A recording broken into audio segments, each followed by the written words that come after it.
Part 1, Whispers from Distant Shores. In the heart of Arendelle, the air was crisp with the scent of pine and snow. Winter had gently returned, but not in fear, no longer a curse hidden behind closed doors, but a season embraced and celebrated. Queen Elsa stood on the icy balcony of her palace, watching snowflakes swirl gently around her. A hush had settled over the kingdom. All was well. Yet the wind carried something strange that morning.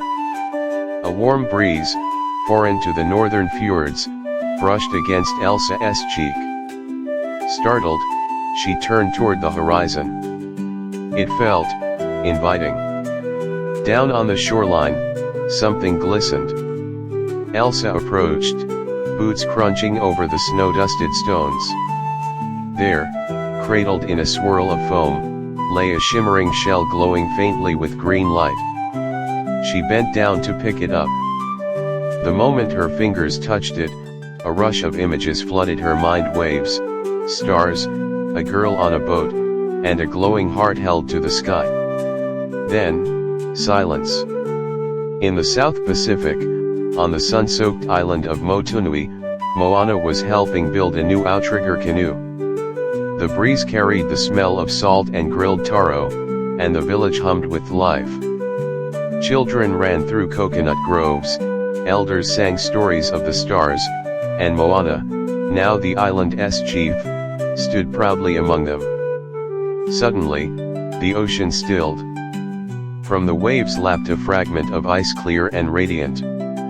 Moana lifted it and felt the cold sting her fingers. But it didn't melt. Inside the crystal, snowflakes danced. Her breath caught.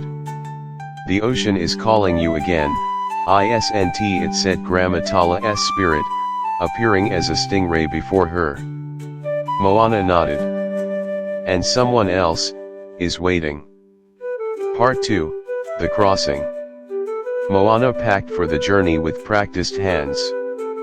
The sea sang familiar songs as she sailed into the open water, Maui swooping down in hawk form to greet her mid-voyage. "You never sit still, do you?" he teased, shifting into human form with his magical fishhook in hand. "I go where I'm needed," Moana replied, her eyes on the stars. Meanwhile, Elsa left Arendelle under Anna's care. "You've followed the wind before," Anna reminded her. "Whatever this is, I trust you'll find the answer." Elsa summoned Gale, the wind spirit, who carried her across the seas atop an ice-formed sail. Along the journey, Bruni flickered along her shoulder while Nuck, her water horse, emerged beneath the waves when needed. Days passed. Then, under a sky painted in purples and oranges, the two women saw each other across the sea.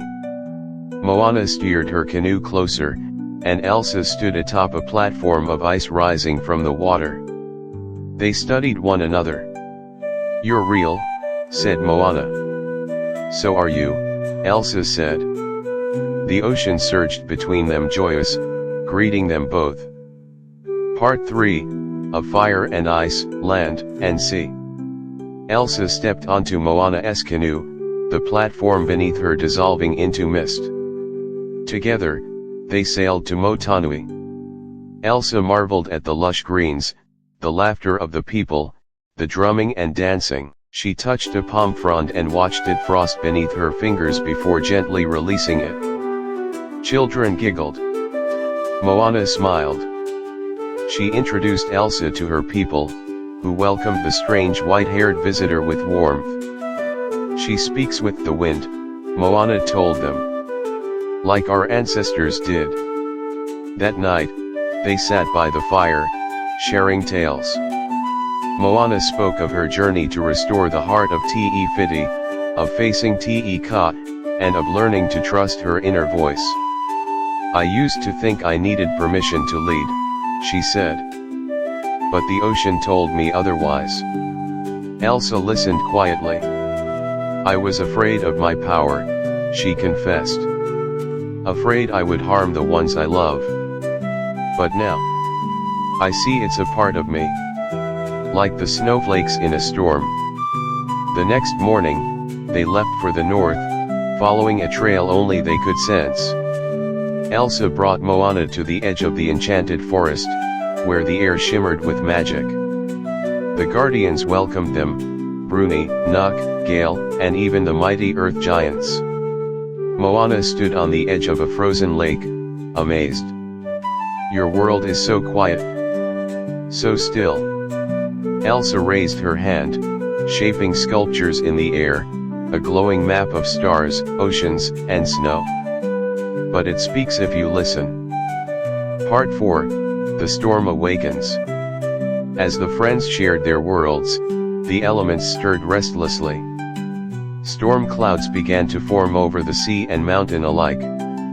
Winds howled, not gales' playful breeze, but a furious roar. Lightning danced across water and snow. In the sky above both their homelands, a swirling vortex appeared, deep blue at its core, sparking with gold. From this storm descended Kailani, the forgotten spirit of time and balance. Her form shimmered between sky and sea, a flowing blend of cloud, tide, and memory. Long ago, she had kept the world's elements in harmony. Now, awakened by great power, she questioned their right to wield it. "You have disturbed the balance," Kailani's voice echoed in all directions. "Ice and sea should never meet so freely." Elsa stepped forward. "We've only learned from each other." Moana added, "We're not taking, only connecting." Kailani's eyes blazed. "Then prove your worth." A great surge split the ocean and sent frost cracking across the land. The spirit gave them a challenge: restore balance before the next full moon or lose your worlds to chaos. Part 5, Trials of Element and Spirit. Moana and Elsa knew the test was not just about controlling their gifts, it was about understanding them. First trial, the wave of memory. They journeyed deep into the heart of the storm. Moana dived beneath churning waves to retrieve 3 ancient shells, the voices of the ocean. Each contained a memory from her ancestors. She sang the songs within them to calm the rising tides. Elsa, above, used her ice to form an unmelting dome over the sea to protect them from the crashing waves. The ocean quieted, listening. Second trial, the mountain of ice and flame. They reached a place where fire met frost. Moana had to guide Bruni, the fire spirit, through a collapsing glacier without melting it. Elsa steadied the path, creating bridges of snow between erupting geysers. Together, they brought balance to both fire and frost. Third trial, the heart's truth. Kailani appeared again, asking a final question: what gives you the right to wield the elements? Moana placed a hand over her heart. Because I serve, not command. I listen. Elsa raised her hand. Because I accept who I am.